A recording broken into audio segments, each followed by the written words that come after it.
The people are asking to meet the professor. Everybody's saying he don't exist. Berean, stop being stupid. You know he don't exist. You from the block, you act like you going for the scam. Even if he do exist, you got to bring him forward, but you want to protect him because Abu and them going to start, Sister Cherry and them going to start emailing, and Faithful and them and Vocab and the devil's going to start emailing. Y'all can't fool me with this. It's looking real bad. And who's going to have a hidden scholar? A scholar that nobody, and I told the dude, I got the 300. So I told the dude, yo, you could take the 300. He said, what's his name? And he started looking. I didn't even tell the white guy. He used to be a marshal. I used to tell a white old man from the Assemblies of God Church, I said, listen, I need to investigate. I need somebody to find this professor right here and this and that. He just looked at me and smiled. He said, I don't need your money. He said, give me his name.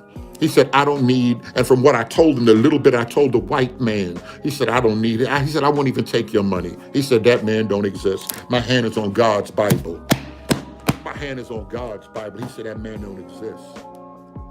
That's the name. Good evening. Back on December 25th, Kelly Richardson released a video attempting to reply to my last video on the appeal to scholars. Much of the first half hour of Richardson's video was devoted to again trying to push this absurd idea that I and others somehow brought about a shift in the position of David Bunis. At this point, the accusations have been so wild and frankly malicious that I'm not going to mince my words here. To put it bluntly, Kelly Richardson is engaging in a deliberate attempt to distract from the fact that Brown badly misrepresented Bunis. It was Brown who told people that Bunis confirmed a complex sentence in the Solitreo script when there was no support whatsoever for that claim. And Richardson has been trying to run interference for that falsehood from almost the very first day since then. Recall that back on November 22nd, in the infamous panel discussion that happened on the Boom Church Atlanta page, Brown gave a supposed translation of the Hebrew sentence he claimed Bunis had confirmed.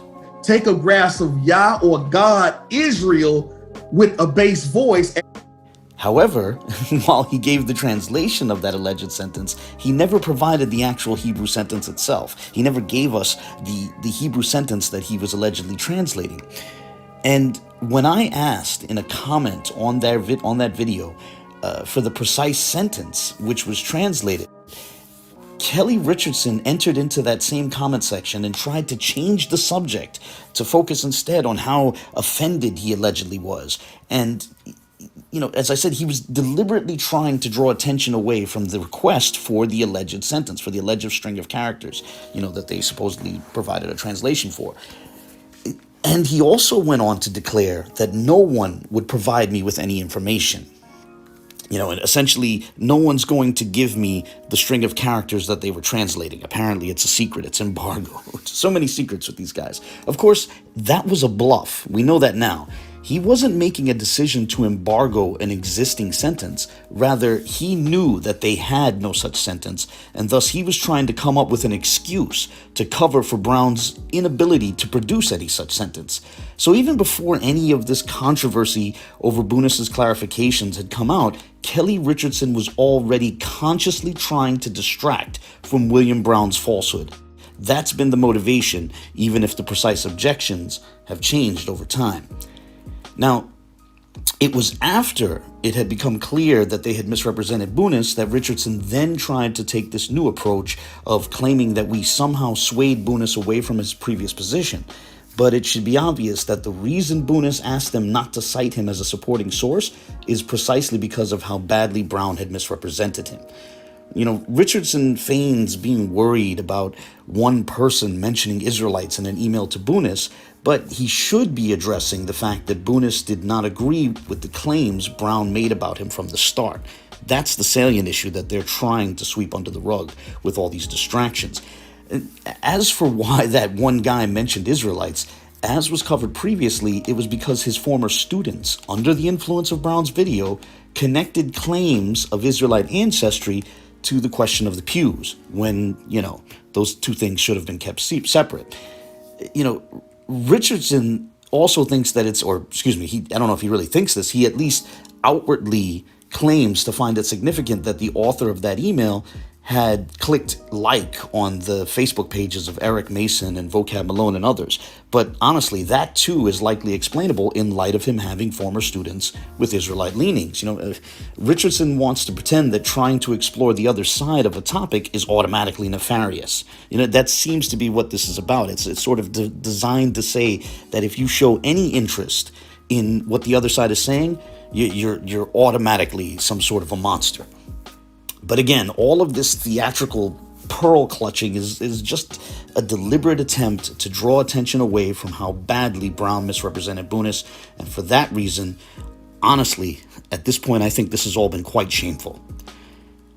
But that aside, what Kelly Richardson's video was expected to address was the reality that the second scholar they invoked after Bunis, a supposed Tel Aviv-based Hebrew professor named Richard Katz, was nothing more than a sock puppet created by William Brown. Richardson did devote about a half an hour of his video to that topic, but the portion ultimately amounted to a long-winded repetition of ground that I had already covered in less than half a minute. Richardson's long, drawn-out argument basically boiled down to the IP being that of a Yahoo server, and as well as that it's not impossible for two persons to have the same SPF IP. Now, I myself said precisely that in my own video, and it took me a lot less than 30 minutes to do so. Here, listen to what I actually said in my video, and note that this is like 18 seconds it takes me to sum this up. As this is part of a sender policy framework, the relevant IP address reflects that both messages were sent via Yahoo. It pertains to a Yahoo server, one of many Yahoo servers. It's not impossible for these two people to have the same SPF IP. With that on the table, consider a couple clips in which Richardson also says that the SPF IP one has access to can relate directly to the country and region one is in. Here, listen to this. A company can have 2 to 3 DNS servers within a single domain. Companies like Google, Yahoo, Microsoft have multiple server farms and far more than 2 or 3 DNS servers. Understand, a company can have multiple domains within a forest. Each domain can represent a region. I am confident that Yahoo has multiple server farms and DNS servers based on regions and countries. So depending on your region, the country you reside in will determine what SPF servers are available to you. So that email, you can have 50 emails and you can have this the same SPF numbers for some of those emails. They change. But I can tell you for sure that it is a finite set of them per region. So with that in mind, listen again to what I said in my video and note what precisely it was that I said would be highly unlikely. As this is part of a sender policy framework, the relevant IP address reflects that both messages were sent via Yahoo. It pertains to a Yahoo server, one of many Yahoo servers. However, it is highly unlikely that two people in different continents would wind up with the exact same IP across all 4 sets of numbers.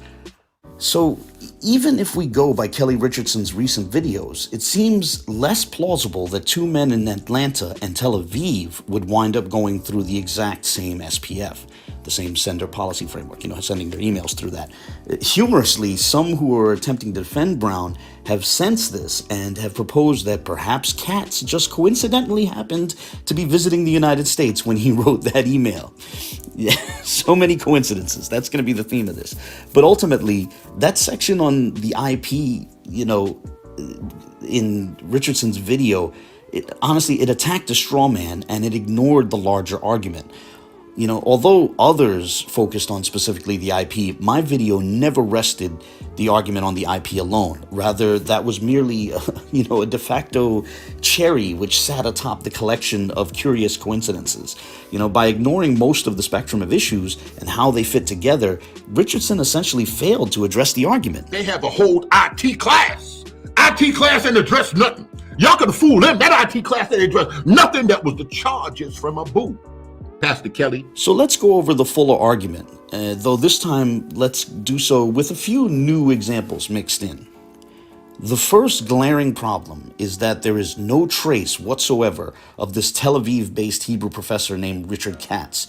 Now, bizarrely, some of Brown's defenders tried to declare that they could find online references to men named Richard Katz who were outside of Israel and who were not professors of Hebrew, but, I mean, as should be obvious, that misses the point.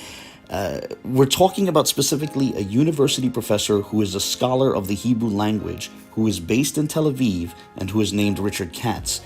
Why is there no trace of specifically such a person, specifically that sort of person? Did he acquire his professorship without ever publishing anything or otherwise producing writings in his field?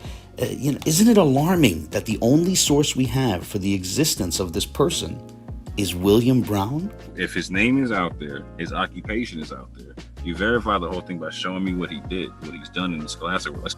So if this person is of a high enough level to where he can identify that it's Solitreo and definitively say that it's not Arabic, then he's of a high enough level to where I should be able to find some kind of scholastic work there. You should be able to just point me to an article or a paper that he wrote that verifies that he is this scholar, and all is well on the topics you're talking about, when it comes on linguistics. You feel me? Because that's how the scholastic world works. He's not some high level scholar with no fingerprints. A second issue has to do with the awkwardness of the few references to the Hebrew language which appeared in the emails attributed to Katz. I'm going to give 3 examples here. The first example is admittedly the most minor example, or perhaps the least obvious example, or the most subtle example. In the first email Brown and Richardson produced from Katz, I found it curious that it was stated that the markings looked like Aramaic square letters, but could possibly be a form of Hebrew. While it's not definitive or conclusive, the use of the adversative conjunction but gave me the impression that the author thought that something being written in Aramaic square letters would generally be indicative of being something other than Hebrew. If that was the intention, it would fit well with the fact that both Brown and Richardson struggle with the distinction between script and language. And this is important to keep in mind. So I'm going to share a few examples of that. An example of Richardson's lack of clarity on this distinction between script and language can be found in his argument, which he's been pushing for, or he was pushing for over a year. This argument that the markings on the pews constitute a quote-unquote Shemitic language, which is neither Arabic nor Aramaic. And yet he arrives at this position despite him seeing resemblances only to individual characters. Here, consider this clip from October of 2019. So those writings on those pews is a Shemitic language, is not Arabic, because if it was so, then how come they still haven't translated? Was able to read it. It's not Aramaic, because if it was Aramaic, whether it's modern or ancient or whatever, how come they still haven't been able to translate it? Correct. But they were in awe when I showed some of the letters from the Ga'az in combination with the Shemitic language. Now, I'm not saying that I can read what's on the pews, but I can identify some of those letters. This issue also came up in that panel discussion on the Boom Church Atlanta page back on November 22nd. Towards the end of the 1 hour, 10 minute mark, which is to say just before the 1 hour, 11 minute mark. So let's say, 1 hour, 10 minutes, 55 seconds, something like that. Right around that time, Brown said that my video on Benayah's first Facebook post had declared that it was not Ladino. Now, I was watching live at the time, so I left a comment in the live chat explaining that my video never discussed Ladino, rather it was discussing a Facebook post making claims about Hebrew. When Brown and Richardson became aware of that comment in the live chat, they accused me of lying, and they declared that my video did discuss Solitreo. See, they had confused Solitreo with Ladino, and through multiple comments in that live chat, I tried to clarify the distinction between Solitreo, which is a script, and Ladino, which is a language. But they couldn't grasp that distinction, and they thought that my video discussing Hebrew in the Solitreo script somehow constituted a discussion on Ladino. Again, the problem here is their own confusion about the distinction between script and language. But returning to this bit about Aramaic square letters, Understand that as the Katz persona is a sock puppet, the Katz persona consistently repeats concepts that Brown has encountered. Richardson showed an email Brown had received, which someone else had sent to Bunis back in November. Both Brown and Richardson badly misunderstood this relevant email.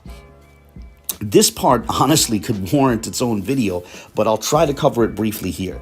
Highlighted here in red, this email to Bunis referred to, quote, Israel written in Aramaic block script and not in Solitreo script in your, i.e. Bunis's, alleged response, end quote. Note the words, in your alleged response. Brown and Richardson misread that email as meaning that the author of the email saw the word Israel in the pew, but the author was actually referring to the word Israel which appeared in the one email from Bunis that Brown had showed in that aforementioned panel discussion from November 22nd. Now, Brown and Richardson might say that Bunis himself misread the email in that same way, which was revealed in subsequent replies. But that was from Bunis replying quickly on the same day that the email was sent. Brown and Richardson, on the other hand, have had this email for a month, so they should have figured out by now what it actually was referring to. But more relevant to the point, when the author of that email referred to Aramaic block script, they were referring to the script in Bunis's email. They were not referring to the Aramaic language, but rather to what is now the standard Hebrew script. You'll often hear me alternatively refer to it as the Ashuri script. Brown and Richardson failed to grasp that the email was merely referring to a script, and thus they mistook it for a reference to the Aramaic language. Here, consider these clips. But remember, it was another person chimed in, thinking, said that he believed that it's Aramaic, Yes. and said that he see Israel in Aramaic on the same, on those pews. Did you want to chime on that real quick? Yeah, that person chimed in, and that email was also, I was attached to that email, myself, Bornis, and the other person who, I guess I'm assuming that person was someone that was either a student, a scholar, or somebody recommended on that level of language or whatnot. And they even said it was Aramaic. Now, if you know the relationship between Hebrew and Aramaic, then I could see how he was able to come up with that. Yeah, I'm glad you pointed that out, because that's what the professor pointed out too on the email sent to Pastor Majors. But yeah, you're absolutely correct that, it's not the same language on all the pews. And what many people may not know is that Aramaic is a dialect of Hebrew. So there is a difference between the two. So that's why I actually showed in the video another person chiming in with to Professor Bunis of saying Aramaic and saying Israel written in Aramaic. So getting back to this first statement from Katz, I think it reflects that confusion between script and language, and thinking that a reference to Aramaic square or block letters is a reference to something typically other than the Hebrew language. However, as I said, this is a minor and subtle example. I realize that others might try to offer a different interpretation of the statement, so let me move on to the next example. The Katz persona also stated that he saw the characters Beit Yod Nun Sofit, which is to say a final nun, and then he translated that string of characters as son. That is curious. It's very curious, as that is not how the Hebrew word ben is spelled. And by ben, I mean the word for son. Now, maybe there's some obscure reference somewhere in which a yod is employed as a mater electionis in an irregular spelling of the word ben, the word for son. But the standard spelling of the word is simply bet nun without any yod. The idea of a Hebraist allegedly seeing bet yod nun and his first thought being that's the word for son is, as I said, it's curious, to put it mildly. One would assume the first thought might more likely be that it's the preposition bein, which means between or among, in the midst of, between, essentially.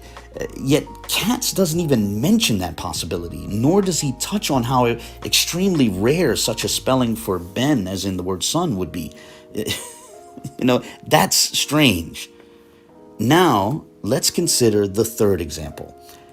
The Katz persona takes the plural construction, Bnei Yisrael, right? Where Bnei is the word, it's the plural word for sons, it's sons, Benin, in a construct state. You know, it's essentially the final mem is dropped as it's being possessed by the noun that follows. But he takes that plural construction, Bnei Yisrael, and renders it in the singular when he translates it. He translates it son, singular, of Israel. Not sons of Israel, son of Israel. Now, perhaps someone will try to object that, hey, maybe that was just a typo. Maybe Katz intended to write sons of Israel, but accidentally missed the final S. However, I'd offer another hypothesis. Maybe the person writing the emails for Katz is so unfamiliar with Hebrew that he didn't know this is a plural construction. But this particular email from the Katz persona has another curious aspect to it.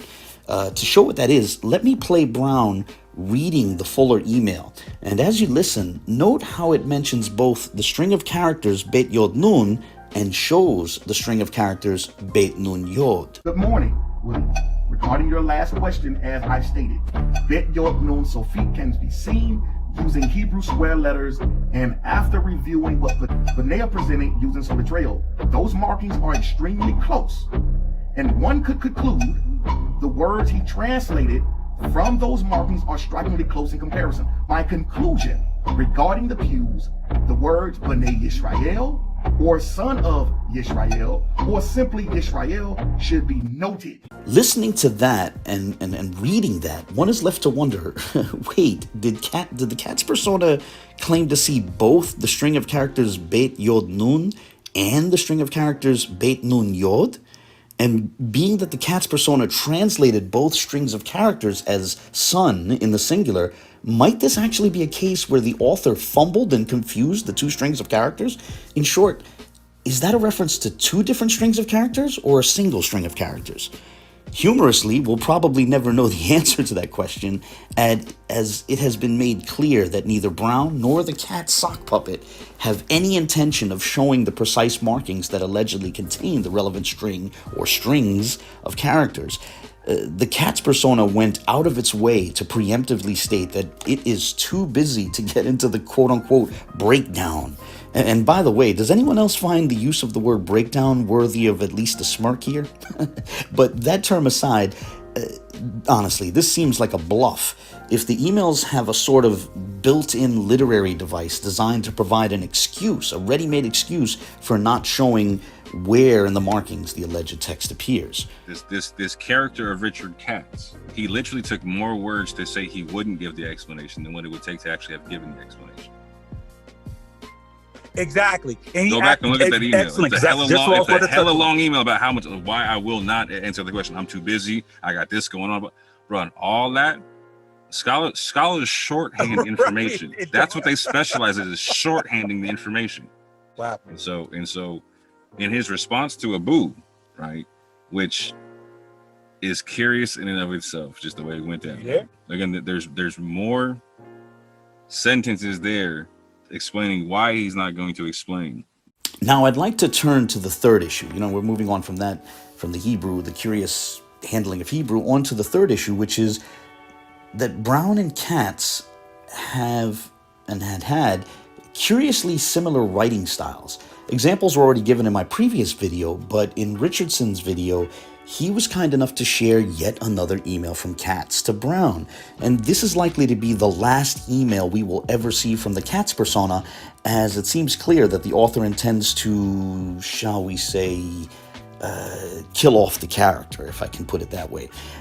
So I'd like to look at this last email from Katz, which is on your screen. Now, a few words are cut off in this image, which is a screenshot from Richardson's video.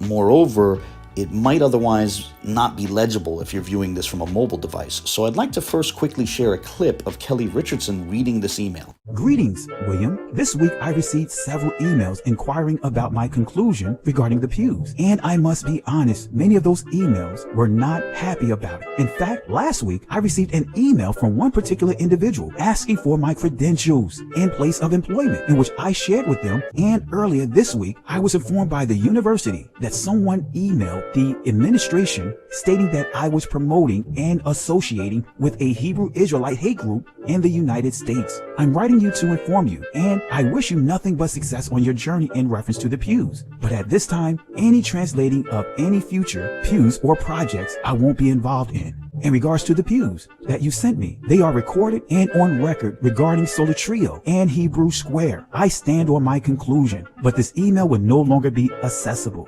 Okay, there's honestly so much here to discuss, but the first thing I want to note is that it once again mirrors Brown's trend of employing run-on sentences and then being rather sparing in his use of punctuation. While it looks like a long paragraph, note that there are actually only 2 sentences in there within that block of text. Both are meandering run-on sentences, but it's still just 2 sentences nonetheless. Permit me to do a quick read through again to note the 2 sentences. Okay, so here's the first sentence. Quote, "This week I received several emails inquiring about my conclusion regarding the pews, and I must be honest, many of those emails weren't too happy about it. In fact, last week I received an email from one particular individual asking for my credentials and place of employment, in which I shared with them, and earlier this week I was informed by the university that someone emailed the administration stating I was promoting and associating with a Hebrew Israelite hate group in the United States, period." End quote. That's the first sentence. That was one sentence. That was a single sentence. And it was a run-on sentence. And here's the second sentence. Quote, "I'm writing to inform you, and I wish you nothing but success on your journey in reference to the pews, but at this time, any translating of any future pews or projects I won't be involved in. In regards to the pews that you sent me, they are recorded and on record, Soli Trio and Hebrew Square. I stand on my conclusion, but this email will no longer be accessible, period." End quote. Again, that was a single sentence. And I mean, do I have to call it a run-on sentence at this point? Aside from those run-on sentences, let's note some other features. For example, note that when the Katz persona wrote that many of those emails weren't too happy, he spelled the word "to" with only one O rather than 2 O's. Humorously, I know this is a minor point, but I thought this was humorous. When this email was shown in a recent video on the Boom Church Atlanta page, in the comments section, one could see that even one of Brown's supporters had noticed the spelling mistake, referred to the Katz persona as, quote, "the dumbest doctor ever," end quote, and encouraged Brown to get another linguist. Brown hit a heart react on that comment, leaving me to wonder if he fully understood it. Anyway, like I said, that's a minor point, so we'll move on beyond that. Getting back to the email, another portion that warrants a comment is the part that asserts that someone asked Katz for his place of employment, and that, and then the Katz persona goes on to say that he shared such information with the person who asked. Now note that Brown and Richardson and their supporters claim that they cannot reveal which university Katz is allegedly a professor at, yet the Katz persona claims to have already divulged that information. So if Katz has allegedly shared the information, why can't Brown and Richardson tell us which university Katz allegedly teaches at? And that part don't even make sense, right? I'm going to say this. It doesn't make sense because in the email, Katz already stipulates somebody contacted me and I gave them my information already, right? So if you're trying to protect him from right harassed or whatever, like his information that he said is he already voluntarily gave it out already, right? Then, right after that, the Katz persona claims that someone had sent an email to the university's quote-unquote administration, accusing him of having ties to a Hebrew Israelite hate group. Note that the Katz sock puppet comes through by being very explicit with whatever Brown needed him to say. The very idea of people writing to the university administration is an idea that's right out of Brown's own thoughts. Before these accusations came out regarding Katz, back when they were merely speculating about what might have happened with Bunis, Brown offered the same sort of speculation that maybe people contacted Bunis's university administration. Here, listen to this and note how similar it is. It ain't no telling. People could have been emailing him, threatening his job, or emailing his administrative, the school or whatever it is. So the Katz persona serves to provide more concrete support for whatever Brown's previous ideas were. But of course, no one wrote to Katz's university as, let's just be blunt, fictional characters do not work at actual universities. However, if Brown and his supporters wish to disagree, then I'd like to ask that they finally tell us what university that is. It is incredibly awkward for them to assert, on the one hand, that they cannot share whatever university Katz is allegedly at because they wish to protect him from their opponents. Yet, for them to also assert, on the other hand, that those opponents have already written to Katz's university. If your imaginary enemies already know what university Katz allegedly works at, then there's no reason for you to keep that university a secret anymore, right? But of course, the real reason they will never share the precise university is because once they do, it will be too easy to check if that university has a Hebrew professor named Richard Katz, an emphasis on Hebrew professor. Moreover, this fiction is another literary device. This is Katz's character exiting stage left, never to be seen again. In short, this email had two purposes. The first was to fabricate support for the wild speculations that they had previously made about Bunis being harassed. The second was to provide an explanation for Katz disappearing, so that neither he nor his claims can be scrutinized. Oh, and one final point about this email. Notice that in the signature, Professor Katz once again renders PhD with a capital H. It's pretty unlikely that a person with an actual PhD would capitalize the H in that abbreviation of their title, but that is a feature of Brown's writings, as we see him doing so in Facebook posts and in a screenshot he shared in that panel discussion from November 22nd. It's another one of those curious parallels in the writings of Brown and Katz. So to sum up here, I would simply say that when one looks at the various curious features of this email, the most polite thing that one can say is that it's highly doubtful that it was actually written by a university professor. And I really hope that's obvious to you. Moving on to the fourth issue, as was covered in my previous video, Brown and Katz were using the same model phone and, with the same operating system. Now, Brown's supporters tried to object by saying, hey, Androids are popular, so there's no surprise that they might have the same phone. So what can we say? But I guess this is just another one of those curious coincidences. Katz could have used a myriad of devices other than a Samsung Galaxy S8. Not only just in terms of other types of phones, but so too he could have written from a variety of different tablets, or from a laptop, or from a desktop computer. But no, in one of those happy coincidences, he just happened to be writing from the same model phone as Brown. How curious. So with that before us, let's lay the different points out and view them together. Here are the various issues that we've covered, First, there is absolutely no trace of this Tel Aviv-based university professor of Hebrew named Richard Katz. Second, the few references Katz made to Hebrew were clumsy and curious. Third, Katz has a very similar writing style to Brown, from the curious approach to punctuation, to the run-on sentences, and even to rendering PhD with a capital H. Fourth, Katz just happened to have the same phone as Brown, the same operating system, even the same version of the app that was being used. And then fifth, the cherry on top, almost like a wink from God, that lets us put a pretty bow on top of the whole thing. Brown and Katz coincidentally sent their respective emails via the same sender policy framework, the same SPF. And maybe, just maybe, as some of Brown's supporters speculated, Katz, who allegedly lives in Tel Aviv, could have just coincidentally happened to be visiting the United States when he wrote the relevant email. Look, you can look at those points individually and keep offering up hypotheticals, maybe this, maybe that. But the easiest explanation of the entire collection of points is that Brown wrote those emails from Katz. That position, that conclusion, Brown is the author of the emails from Katz, provides the best explanatory scope to this collection of points. And as I said in my previous video, for me, at this point, when it's laid out like that, it's just too many coincidences. Now, before I end this video, I should note that some of Brown's supporters wish to dispute that first point, about there being no trace of Richard Katz, the Richard Katz the Katz persona that Brown brought out. Dante Fortson shared this interesting community post in which he wrote the following, quote, "Interesting, so people are claiming to have found a Richard Katz in Atlanta," end quote. Then, a bit further on in the post, he wrote, quote, "If there were people in Berean's chat claiming they found Katz, why were they ignored? Let's go back and review the live chat," end quote.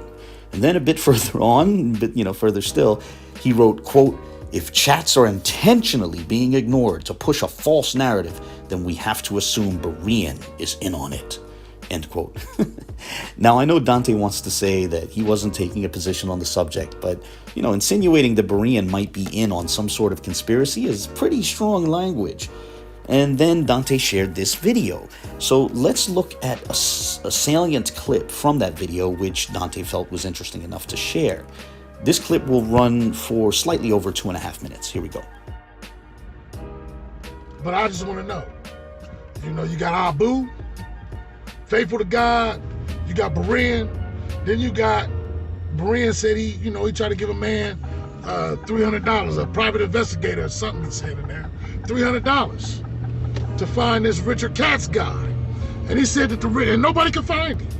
This is why I'm making a video, because nobody could find him, right? And Berean even said that the guy came back and told him the man don't exist. So, here's my thing. I'm a plumber. During the first video Berean made, after Abu's video, talking about it, while he was talking about it, I got on my computer at that very moment, and I typed in Richard Katz, linguist. And the very first thing that popped up on the screen was a Richard Katz PhD in language. And then I looked in the comment section, and there was 2 other people that said they found it too, while Berean's talking. So my question is, how is it? Now, I'm not saying that that's the guy. I'm not saying the guy I found is the guy, but he's right there in Atlanta. He's a Jewish guy. He's involved in the in a Jewish congregation, and it looked like to me like maybe even a Jewish school, right? And he's teaching some kind of language in the school. I don't know if it's Hebrew or English or whatever, and he had a PhD. He's a linguist. So how is it me, little old me, a plumber, can barely even work this technology, I can get online and I can find a Richard Katz PhD in language, a linguist. But Abu can't find one. Faithful to God can't find one. Berean can't find one, and neither can Berean's private investigator. Berean, I don't think he's really a private investigator. So my question is this: what's really going on? What's really going on? So this is what the man in the video was referring to. A guy with the same name who got a PhD in linguistics from the University of Georgia in 2016. Well, the University of Georgia's linguistics department actually posts the doctoral dissertations of recent PhDs. And when you scroll down to the year 2016, you can find a link to the relevant gentleman's doctoral dissertation titled The Resultative in Gothic. When you click on that link, you get a PDF of that dissertation. The piece is on the Gothic language, which is a Germanic language. It's not a Semitic language. Moreover, Hebrew is not mentioned even once throughout the nearly 300 pages of this dissertation. If you can find the gentleman's LinkedIn page, you'll see that the gentleman's BA and MA, let's just say his bachelor's degree and his master's degree, were in English. So none of his degrees pertain to Hebrew. On top of that, when he lists the languages that he has at least some proficiency in, he lists Spanish and German, but he interestingly does not list Hebrew. At this point, thinking this gentleman is relevant to the controversy over Brown's Katz character, the Katz character introduced by Brown, it's an indication that the people pushing this as a possibility aren't thinking very deeply on the question. We're not just talking about any man named Richard Katz with a PhD. We're talking about an alleged professor of Hebrew who supposedly teaches at a university in Tel Aviv, pointing to a guy in a completely different continent whose various degrees did not pertain to Hebrew and who might not even have a meaningful proficiency in Hebrew is frankly unhelpful. So no, this is not an adequate reply to the point that there is no trace of the Tel Aviv-based Hebrew professor named Richard Katz, nor does it cast doubts on what Berean shared about a former marshal telling him that the man does not exist. And as I've reached the end of the video, I should probably take this moment to wish everyone a Happy New Year. On that note, I'll close here. As always, I look forward to the comments of others. I'm really looking forward to the comments. So, good evening and God bless.